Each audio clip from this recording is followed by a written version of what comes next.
Happy Halloween, everyone. As you can see, I'm dressed in street clothes today.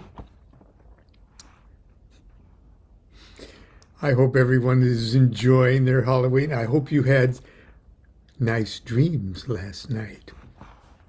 Anyway, let's talk about the devil.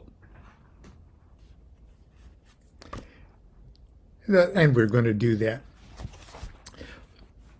As if the devil, as most people think about it, has anything to do with Halloween. We all know the perfectly wonderful and wholesome and but spooky and Scorpio-like atmosphere of the season. But as far as the devil is concerned, it might be something else. Now, I'm going to read something that's out of this, just one little section of the frequently asked questions about Aleister Crowley. And I wrote this, of course, 30 years ago. But the first one was Aleister Crowley a Satanist or a devil worshipper? And to just set the stage for all of this, the term Satanist, as understood in this opening years of the 21st century, has a totally different, or should have a totally different connotation than it did in Crowley's day and in 1955 or in 1988. Okay. The idea of Satan as understood by the medieval mindset that was responsible for the European and American witchcraft trials and murders was truly a figment of a sick imagination, and never existed in objective reality in and of itself. And today's modern satanic movement is, for the most part, or at least those that identify themselves as such, is certainly not that crude, superstitious, devil-worshipping kind of let's just be evil for evil purposes, but on the contrary, it's soul-affirming and self-affirming. And but that certainly wasn't the case even in Crowley's day. And when someone in 1910 or something would accuse Crowley of being a Satanist or a devil worshiper, the whole idea that was conjured to the imagination when that term was used truly was non-existent. And Crowley certainly was not a Satanist in that way of looking at things. Well, here's what DuQuette said 30 years ago. Was Aleister Crowley a Satanist or a devil worshipper?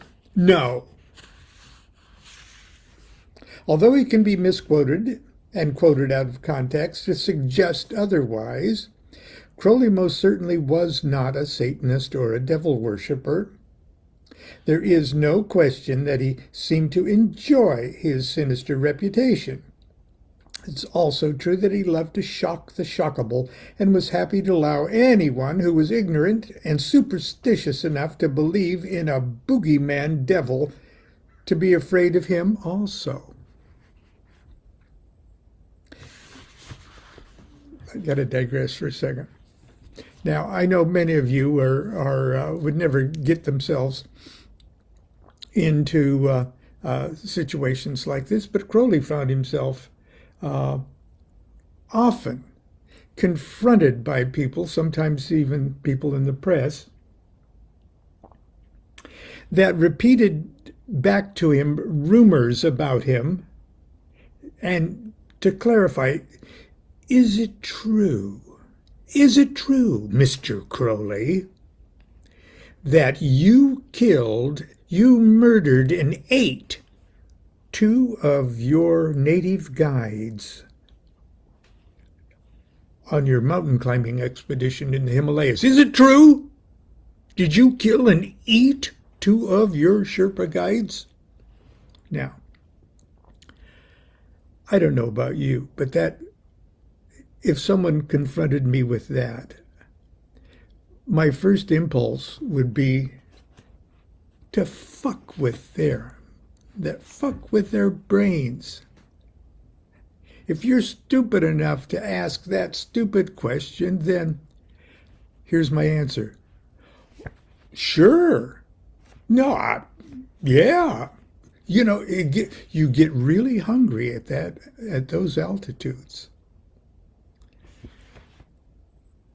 And Crowley was the type of character that just loved to do shit like that. Okay. But I digress. Okay.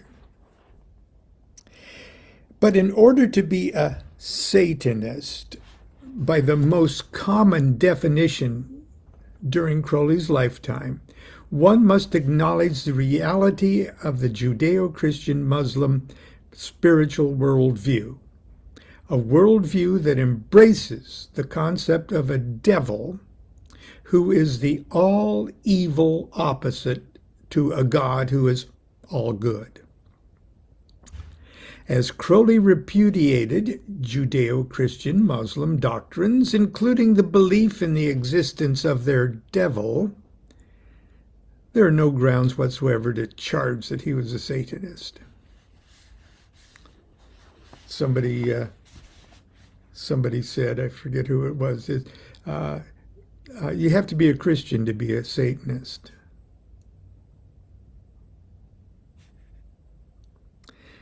Quote, the devil does not exist. It's a false name invented by the Black Brothers to imply a unity in their ignorant muddle of dispersions. A devil who had unity would be a god. It's true, there's much in the imagery of Crowley's writings that is dark and at first glance terrifying. But if we view those works objectively, we find nothing in them any more frightening than the imagery we find in the Bible or any number of other religious literature, Eastern or Western. Look at those cool, wild Tibetan paintings and temple illustrations and with demons and fire breathing and heads, necklace of skulls, and people don't think a thing of it. Okay. It's true that there's, let's see. Crowley especially despised the hypocrisy and spiritual restrictive aspects of established religions, especially Christianity, and did not deny the charges that his philosophy was anti-Christian. Christian in that respect, okay? However, a careful examination of his writings reveals his profound understanding and respect for the pure spiritual impulse that's at the heart of all religions, including Christianity. His allusions to the writings of allusions in his writings to Satan, Lucifer, and the devil, and so forth, are pertinent only within the self-referential documents of Thelema. They can only be understood and evaluated within those contexts and should only be disturbing or offensive to those individuals who, for whatever reason, are unwilling or unable to do a little honest homework.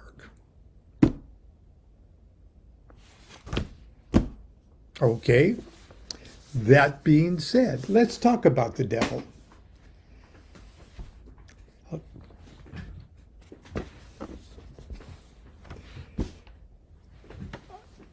It's Lon. Okay. It's Lon with having a bad hair day. let's talk about what Crowley has to say about the devil in his comments on the Devil Tarot card. Isn't that the sweetest devil you ever saw? He looks so cute. And look at his third eye there, and the wreath around his head. So, anyway, the devil. The original design is the figure of Pan, or Priapus, and Levi's Baphomet. Let's see here.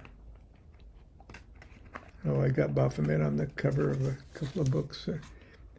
Sort of Baphometic thing there. Just goats, Capricorn. Capricorn.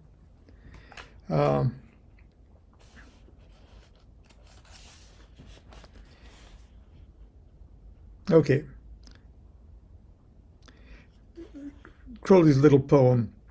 With thy right eye create all for thyself, and with thy left accept all that be created otherwise. Oyen means an eye, okay? The Hebrew letter Oyen.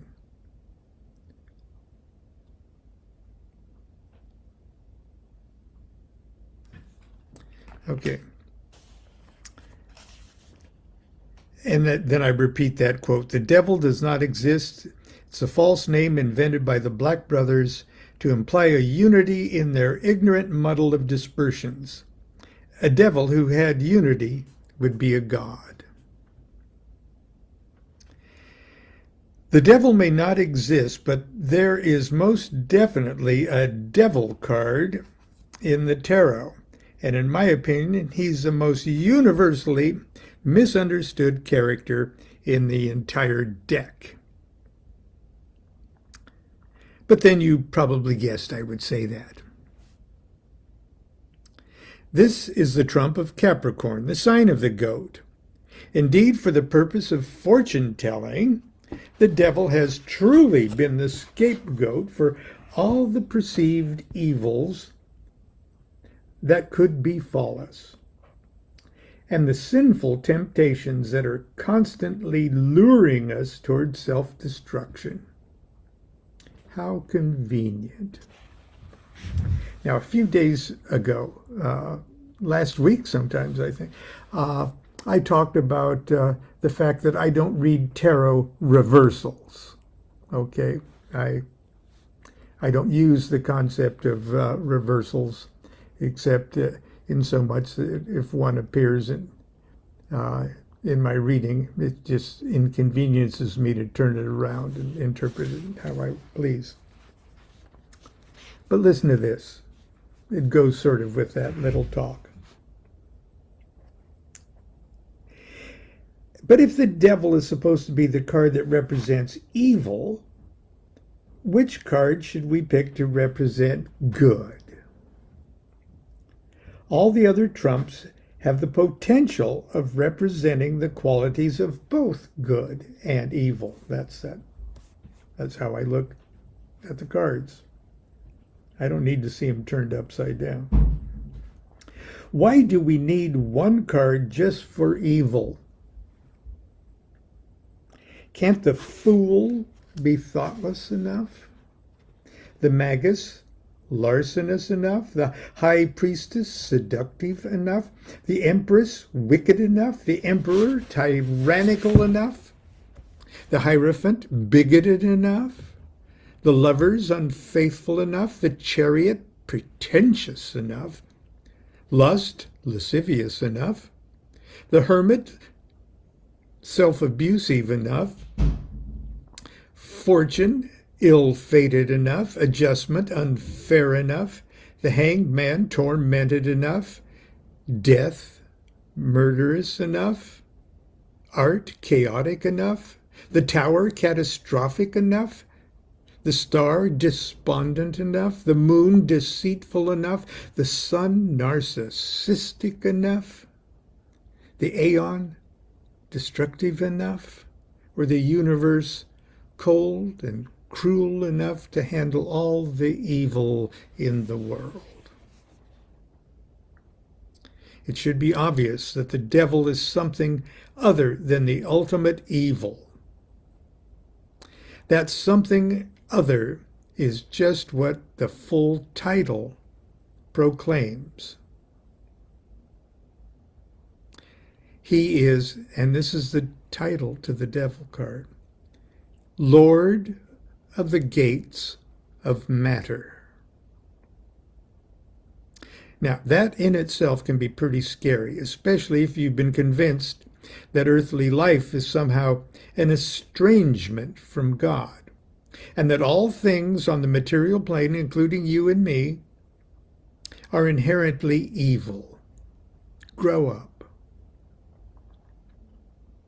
Whatever the supreme being is, it would not be the supreme being if it weren't everything, including you and me and the devil. It seems pretty obvious that the devil is just God as misunderstood by the ignorant and wicked. Now, Crowley explains it like this, quote, "This card represents creative energy in its most exalted signs. It is a goat, leaping with lust upon the summits of earth.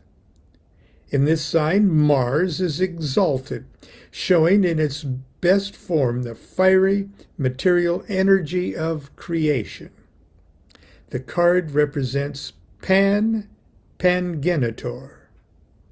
the all-begetter." Unquote. Crowley tells us elsewhere that the fool, the hermit, and the devil offer a threefold explanation of the male creative energy. But this card, the devil especially, represents the masculine energy in its most masculine. No freaking kidding. Okay.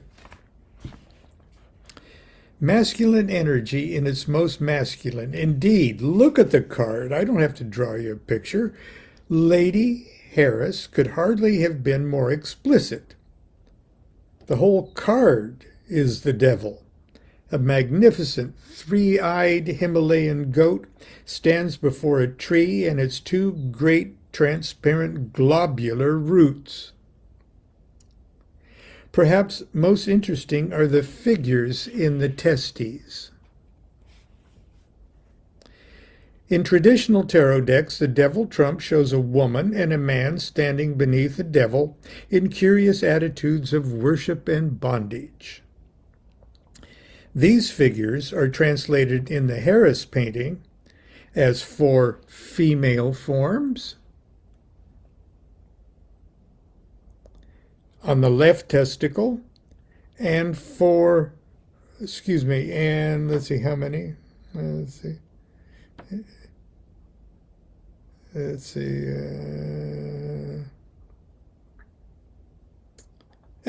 It's also 4, and 4 male forms in the right. The top male form, that guy right there that's looking up, he's looking sideways. That's not a hammerhead, that's his profile. And he's looking up. And he's got one of those Renaissance kind of beards there going off to his to our left. And the little horns there to the right are his horns. That's his face. We'll make it. There he is. See, he's looking up. You can see his nose, his eyes, his ears, his horns, and his pointy beard. The top male figure bears the classic horned head of the devil, who appears to have fought his way to the top. The pair of broken lines are insinuate chromosomes, and the starry rays at the equator of the globe suggest cellular division. This is the devil the world has been taught to fear. He's life itself, unrestrained, in mad love and seeking to grow and unite with absolutely everything else. Crowley says, quote, "The formula of this card is in the complete appreciation of all existing things. He rejoices in the barren no less than in the smooth and fertile. All things are equally exalted in him. He represents the finding of ecstasy in every phenomenon. However naturally repugnant, he transcends all limitations. He is Pan. He is all. In the wake world," that's in Conks on Pox, Crowley's fairy tale, sort of Alice in Wonderland through the Tree of Life kind of thing. In the wake world, Crowley spins a charming fairy tale of a little girl's initiatory trip up the Tree of Life. Her name is Lola, and her guide is her holy guardian angel, whom she calls her fairy prince. When they reach the 26th path, that's of Oyen here, and the devil, they attend a strange banquet on a desolate heath. Quote, "It was midnight, and the devil came down and sat in the midst.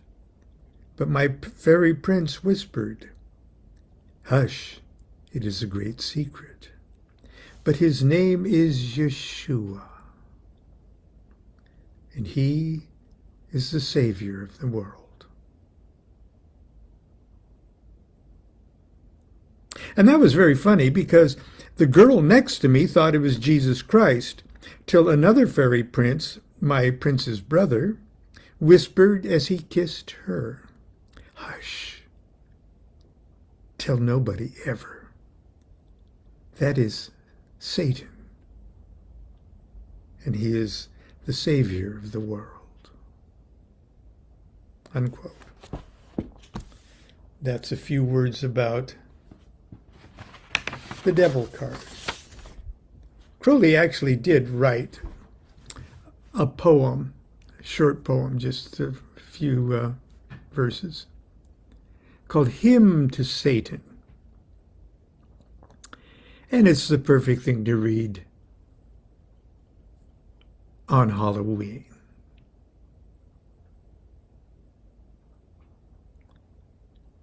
I adore thee, King of evil.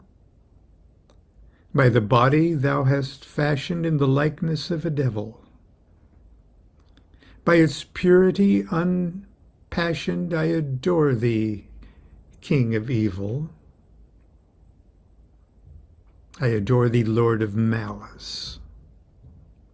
By the soul that thou hast molded lovely as a lily chalice, to the somber sun unfolded, I adore thee, Lord of malice.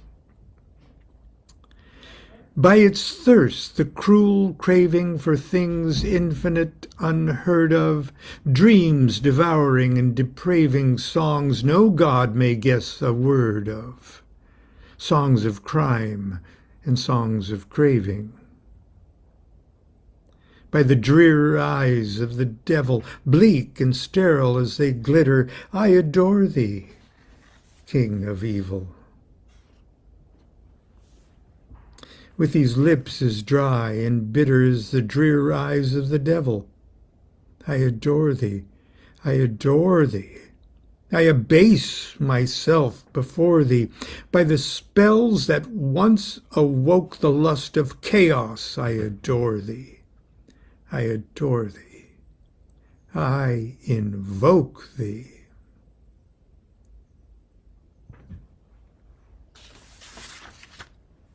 Happy Halloween. Till tomorrow, continue to be good to yourself, be good to each other. Do what thou wilt shall be the whole of the law. Love is the law. Love under will.